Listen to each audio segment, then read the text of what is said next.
I started a set of combines 3 days ago.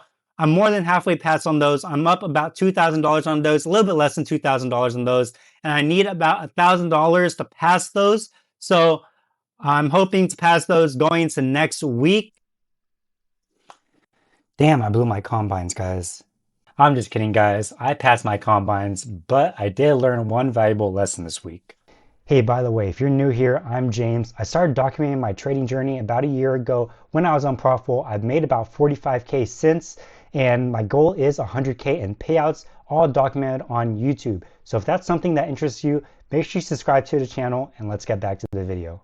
So yes, I ended up passing my accounts this week, and if you remember, I was only $1,000 away from passing my accounts, and I want to go into this week passing them quickly, but things did not go according to plan. I'm going to show you what trades I took to pass my accounts. So going into Monday, knowing that I'm only $1,000 away from passing my accounts, I'm trying to pass them. I want to pass in one day. And this is the trades, two trades right here.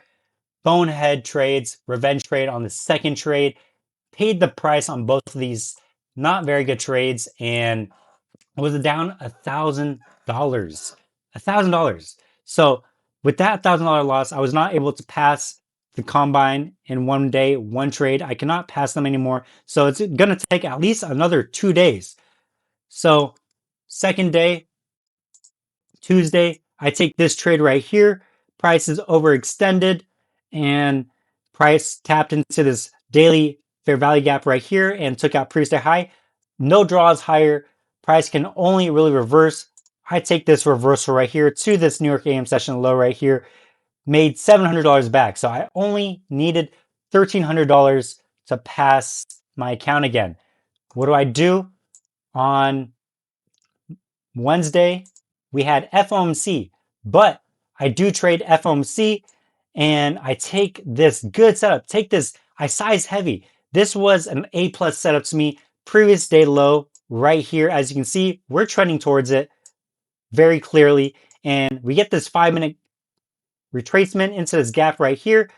Get this 5-minute displacing candle out. I take an entry right here, stop loss above the gap, and I extended my TP to $1,300 and stayed patient. That ended up banking. So those were the trades that made me pass my accounts. It took me 1 week to make a $3,000 profit, and I was able to pass my combines in 1 week. So now I'm on a fresh set of XFAs, and surely after blowing my last set of accounts, my last set of XFAs without a payout, surely I want to get off to a good start. And that's the mindset going into each fresh set of XFAs. Always want to start out with a good start. Well, that is where I went wrong again. Taking a look at my TradeZella, as you can see, imported my trades from Top Step into TradeZella, and I'm down minus $483, as you can see on Top Step right here, minus $483. I'm going to show you the trades as well really quick. The reason these are Bonehead is because I sized down on these trades. As you can see right here, minus $210, minus $272. I sized down. And with that mindset, sizing down, that caused me to take Bonehead setups that don't align with my strategy. Taking a look right here, we'll hop into TradeZella again. I take this off the 5-minute right here, and I don't even have to explain. Just look at this chop right here. I ended up entering in chop, and I close out right here halfway. When we tapped into this 1 hour gap, ended up just closing, managing my risk, closing it because it looked like we were continuing down. As you can see, I went back into profit, hit my break-even point, and yeah, Bonehead trade right there. But what comes to worse? My second trade, I take a trade in London session. And as you know, if you've been trading this whole week, London session has been delivering. That caused me to get FOMO. And as you can see right here, minus $272 back on TradeZella. And this is where it's Bonehead because I take this trade off of the 1 hour time frame. And as you can see right here, we have Asia session right here. Tap into this 1 hour gap right here. We have all these draws right here. Asia session high, this high, as well as this high all the way up here.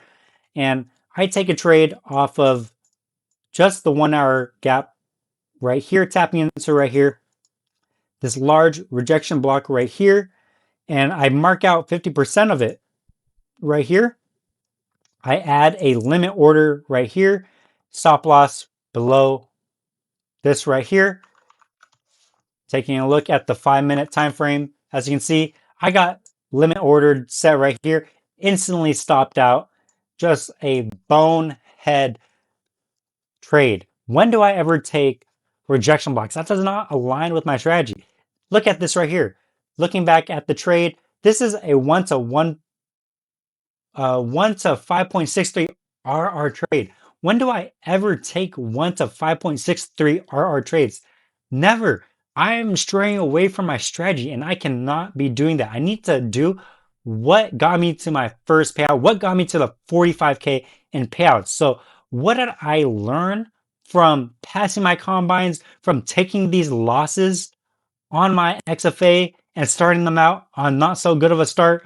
Well, why exactly am I going down $1,000 on my combines, going down almost $500 on my XFAs? What exactly is causing me to take these bad trades? Well, it's because I have some sort of ulterior motive that I'm after. Starting the week, I was only $1,000 away from passing my combines. Ended up taking 2 trades on Monday, making me go down $1,000. I took those 2 trades because I was trying to pass my combines quickly. If I had just stayed patient, I wouldn't have been down $1,000. If I had just stayed patient for the A plus setup, I could have just passed the combine in 1 trade. What happens on my XFA? I take 2 bonehead setups. I size down, making me think I can take worse trades that aren't A plus, end up losing on both of those. And those small losses add up into your profit. I have to realize, what did I do to get to my first payout? I sized heavy on good trades. It does not take that many trades to get to a good sized payout. It really takes 3 to 4 good sized trades to get a decent sized payout. That's what I did to get to my 10K payout on my first payout. And I need to revert back to that. I need to stop taking trades every day because there is not an A plus setup every single day. So what does that mean for me? I need to make sure that I'm not forcing the process. I just need to let the market come to me. Only take good setups. If the setup's not there, don't take anything. Only take something if it's A plus and size heavy on it. And as far as the series, the goal is still 45K and payout. I've been in this position before. I'm back unfunded now, which is good. But I've been in this position before. I've had fresh out of X phase. My previous set of X phase, I didn't get a payout from them and I ended up blowing them. So it is up to me. What am I going to do? Am I going to get a payout from these set of accounts, or am I going to blow them again, blow my accounts a second time in a row without a payout? It is up to me. What am I going to do? Going into next week, I'm actually traveling for the whole week. So I'm going to take a mental reset and not take a trade that whole week. Just clear my mind from trading that whole week. Come back the following week. Come back stronger with a clear mind. So what am I going to do? Been in this position before. It's up to me how I react, adapt to these markets. If I take good setups and I believe in myself that I'm going to bounce back, me going down $500 is just another obstacle in the challenge. So if you want to watch me, if you want to see if I blow these accounts or if I actually run these accounts up to 100K in payouts, make sure you subscribe to the channel and I'll see you guys in the next one. Peace.